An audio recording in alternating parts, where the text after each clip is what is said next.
That's why the leftist media wants you shut up, because they just believe if the smart people, were in charge, the world would be a more perfect place. We know that, of course, to be absolutely false.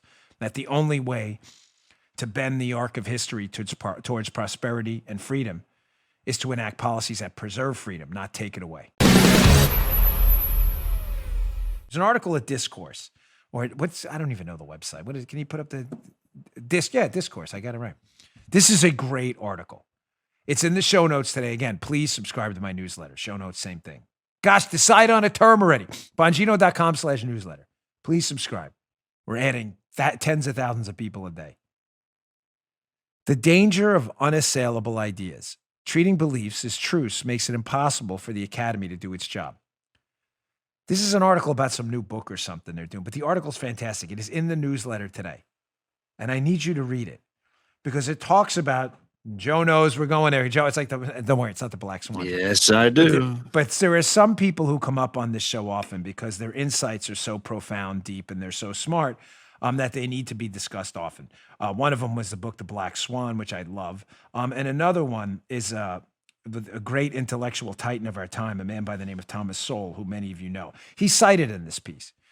And one of the books they discuss in this piece, it's not a very long piece either, it's not Vision of the Anointed, which is my favorite Thomas Sowell book, but my second favorite, Conflict of Visions, which is a little deeper and a bit of a harder read than Vision of the Anointed, but it's a classic. And Conflict of Visions by Thomas Sowell explains why we are where we are right now, if I can segue from the beginning of the book about how we got here.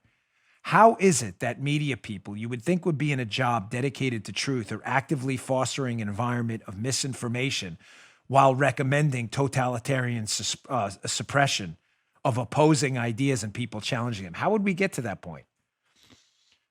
Well, we get to them because media people are not journalists. Let's just wipe yourselves clean of that now. There are some, Greenwald, but very few. The overwhelming majority of people in the media are not journalists. They are leftists. They're not even liberals. They're leftists. Leftists will always be totalitarians because of the very nature of their thinking described in this piece. Let me get to it because there are two screenshots from this piece that are super important.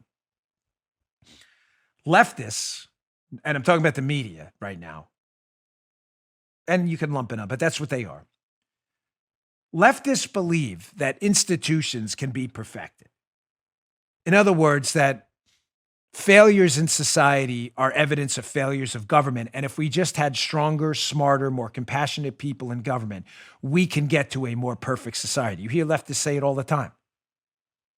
We got to be crystal clear on this. Why this is the conflict of visions we have, and why us who believe in freedom, individual liberty, and God-given rights, why there is absolutely no overlap. It's discussed in this piece at length with the circle analogy. I always use no overlap in the circles. Why we will never agree with them. Ever. There's no overlap. Leftists believe the failures of society are the failures of institutions. And if we just had super smart, the intelligentsia, academics, and elites in charge over you dopey deplorables, you've heard them use the language, society can be perfected. Joe, as the audience ombudsman, I'm going to need you. Does that make sense? Yeah. That's one vision. So hence the title of Sowell's book, Conflict of Visions. That's the leftist vision in the media. It's a dangerous one. Sounds cute. They call that, Thomas Sowell calls that the unconstrained vision, that these people, we're unconstrained. We can perfect society. We can get there. We just need smarter people. Us, the liberty lovers, we have a constrained vision. There's the conflict. The constrained vision is that we're all sinners, that evil is real, that the world is full of trade-offs, that institutions, if given absolute power, will fail because we're all sinners, and institutions will be run by people, and evil is real, and it'll only amplify that evil. And therefore, we have to consider everything in terms of trade-offs and limit other people's power over your life and constrain them. Constrain government, empower individuals. Have strong law and order enterprise to stop evil individuals. We're not all evil, but we are all sinners. To constrain people from engaging in their worst impulses and attacking and taking away the liberty of others. That's the constrained vision. It's explained pretty beautifully in this short piece in Discourse, which again, I encourage you to read. It'll be in the show notes today. This is why this friction will never stop. Let's go first to the piece, screenshot number 1 here, about the liberal, unconstrained vision.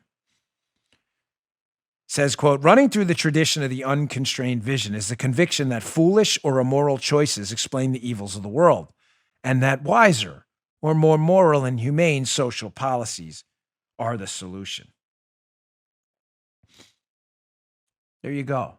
If we just had smarter people in charge, more empathetic, these institutions like government, Joe, can be perfected. And we can engage in this more perfect union. Let's go to screenshot number 2 about the constrained vision, where we realize that institutions are destined to fail as they become more powerful because they're populated by people who are sinners too. Check this out.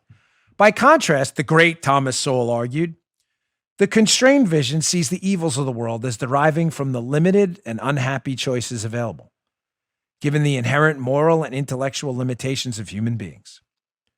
Sowell described the resulting correlation with the differences in policy prescriptions. What does that mean, folks? There's no overlap here. You believe government can solve problems with smarter people. We believe people are inherently flawed, and the more power you give them, the more they will be corrupted. Those two things can never coexist. The leftist impulse to empower people over your life and take away your liberty and give it to them, their liberty over your lives to make decisions for you, will always edge towards totalitarianism. That's why the leftist media wants you shut up. Because they just believe if the smart people, were in charge, the world would be a more perfect place. We know that, of course, to be absolutely false. That the only way to bend the arc of history towards prosperity and freedom is to enact policies that preserve freedom, not take it away. We believe in Pareto optimization, that any policy should be viewed through the lens of, does it help at least one person without hurting anyone? Think about that. How many policies can you point to that have done that? Helped at least one person while hurting no one? The answer is you probably can't think off the top of your head of any that have actually done that. You just heard Dan Bongino.